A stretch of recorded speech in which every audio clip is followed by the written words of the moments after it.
من ذا الذی کون ہے وہ جو یقرض اللہ قرضا حسنا جو قرض دے اللہ کو قرض حسنا، جو اللہ کو اچھا قرض دے۔ قرض وہ مال جو کسی کو اس شرط پہ دیا جاتا ہے کہ وہ واپس کرے گا۔ کون ہے جو اللہ کو مال دے اس یقین کے ساتھ کہ اس کو واپس ملے گا، لیکن قرض کیسا ہو؟ قرض حسنا ہو۔ حسنا کا کیا معنی ہوتا ہے؟ خوبصورت، اچھا۔ اس کی 5 شرائط ہوتی ہیں، 5 چیزیں آتی ہیں جو قرض کو قرض حسنا بناتی ہیں، اور مراد اس سے صدقہ ہے اللہ کے راستے میں، کسی بھی چیز کا، مال کا، وقت کا، عزت کا، کسی بھی چیز کا، لیکن یہاں مراد مال ہی ہے۔ سب سے پہلی چیز جو صدقے کو خوبصورت بناتی ہے وہ اخلاص، صرف اللہ کی خوشی کے لیے دے انسان۔ نمبر 2، مال حلال ہو، جو دے وہ پاک ہو۔ نمبر 3، دل کی خوشی کے ساتھ دے، کراہت کے ساتھ نہیں کہ ہائے اب کیا مصیبت دینا پڑے گا، نہ، جو دے خوشی سے دے۔ اللہ تو نے تو دیا ہے، میں تو اصل مالک نہیں ہوں، مالک تو ہے، تیرا یہ تو لے لے، دل کی خوشی سے دے۔ چوتھی چیز، مناسب جگہ خرچ کرے، یعنی اس کو بہترین جگہ لگائے۔ اور 5ویں چیز، دینے کے بعد من اور اذا نہ ہو، احسان اور اذیت نہ ہو، دے کر بھول جائے۔ اور یہ بھی کہا جاتا ہے کہ قرض حسنہ سے مراد وہ مال ہے جو اللہ کے دین کے دفاع میں خرچ کیا جاتا ہے، اللہ کے دین کی ترقی میں خرچ کیا جاتا ہے، اللہ کے دین کو پھیلانے کے لیے خرچ کیا جاتا ہے۔ کیوں؟ اس لیے کہ اس کے بدلے انسان کے دل میں کوئی دنیاوی فائدہ حاصل کرنے کا لالچ نہیں ہوتا، کیونکہ عام طور پہ اگر کوئی بیمار ہے اور وہ صدقہ کر رہا ہے یا کسی مصیبت یا بلا ٹالنے کے لیے تو وہ مقصد ہے نا، ایک غرض ہے پیچھے۔ لیکن جب آپ دین کی ترقی کے لیے، دین کو فائدہ پہنچانے کے لیے مال خرچ کرتے ہیں تو آپ کی کوئی بھی غرض اس کے پیچھے نہیں ہوتی، نہ نیم نہ فیم، نہ ہی کسی سے کچھ وصول کرنا، نہ ہی دنیا میں اس کے بدلے کچھ چاہنا۔ تو ایسا دینا قرض حسنہ دینا ہے کہ جس میں کوئی مفاد نہ ہو۔ من ذا الذی، کون ہے وہ جو، اللہ تعالیٰ پوچھ رہے کون ہے وہ جو ایسا کرے گا، یقرض اللہ قرضا حسنا، اللہ کو قرض حسنہ دے گا، یعنی اس مال کو اللہ اپنے ذمے قرض کے طور پر لے رہا ہے کہ جسے وہ لازمی دے گا۔ کتنے گنا دے گا؟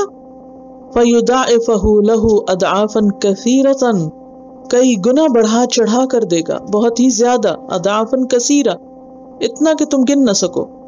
اور یہ ڈیپینڈ کرتا ہے کہ انسان کس نیت کے ساتھ دے رہا ہے، کس جگہ لگا رہا ہے، اور وہ کتنا پاکیزہ مال ہے۔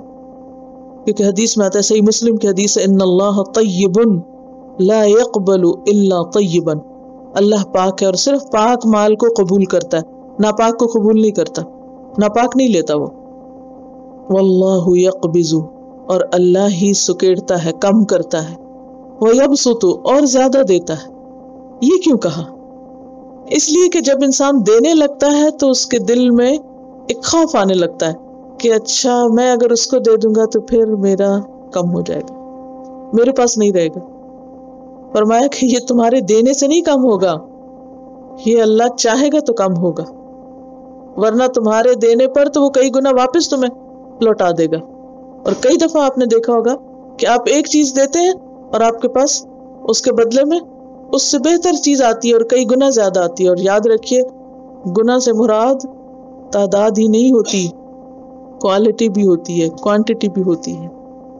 فَيُضَاعِفَهُ لَهُ أَضْعَافًا كَثِيرًا، یہ بعض اوقات دنیا میں ہی ہو جاتا ہے، اور بعض اوقات دنیا اور آخرت دونوں میں، اور بعض اوقات دنیا میں نہیں تو آخرت میں لازم۔ جب انسان اللہ کو قرض حسنہ دیتا ہے تو بالکل خوف نہ کرو، کیونکہ مال گھٹانا بھی اس کے ہاتھ میں ہے، وَيَبْسُطُ، اور بڑھانا بھی۔ بے فکر ہو کے دو، بے خوف ہو کے دو، ہر چیز کا مالک وہ ہے۔ وہ بخاری کی حدیث میں آتا نا، نبی صلی اللہ علیہ وسلم نے قسم کھا کے فرمایا تھا، صدقہ دینے سے مال کم نہیں ہوتا۔ وہ وقتی طور پر بظاہر ہماری گنتی میں تھوڑا ہو جاتا ہے، یہ مقدار کم ہو جاتی ہے، لیکن اصل میں نہیں ہوتا، وہ بس ایک پردہ ہوتا ہے، اس کے پیچھے اللہ نے رکھا ہوتا ہے دوسرا، تھوڑے دن بعد وہ پردہ ہٹ جاتا ہے، وہ چیز آپ کو بھی نظر آنے لگتی۔ وَإِلَيْهِ تُرْجَعُونَ، اور اسی کی طرف تم سب لوٹائے جاؤ گے۔ اگر تمہارے جانے سے پہلے تمہارا مال چلا گیا تو اچھا ہے نا، تم نے بھی تو وہیں جانا ہے، جا کے لے لو گے سب کچھ، ڈرنے کی کیا ضرورت ہے۔ اسی لیے وہ کسی بزرگ کا قول ہے نا کہ میں نے دیکھا کہ ہر شخص اپنی قیمتی چیز محفوظ جگہ پہ رکھتا ہے، تو میں نے یہ جانا کہ اللہ سے بڑھ کر میرے مال کی حفاظت کرنے والا اور میری قیمتی چیزوں کی حفاظت کرنے والا کوئی نہیں، لہذا جو چیز مجھے سب سے زیادہ پسند آتی، قیمتی لگتی، اسے میں اس کے پاس جمع کرا دیتا ہوں کہ کل واپس جا کے لے لوں گا۔ لیکن یہ اسی وقت ہو سکتا ہے جب انسان کو یقین ہو کہ ایسا ہوگا۔ واللہ یقبض ویبسط والیہ ترجعون، یعنی بات صدقے کی نہیں، یعنی کون ہے جو اللہ کے نام پہ صدقہ دے، یعنی مطلب یہ ہے۔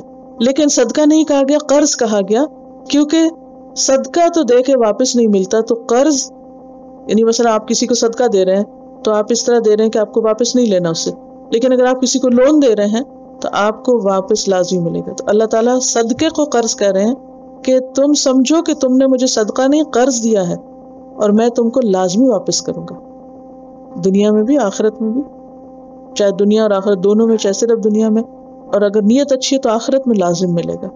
لیکن یہ کہ بعض اوقات دنیا میں بھی اللہ تعالیٰ لوٹاتا ہے، اور اللہ کا وعدہ ہے کم نہیں ہوتا مال صدقہ کرنے سے، دینے سے کمی نہیں ہوتی۔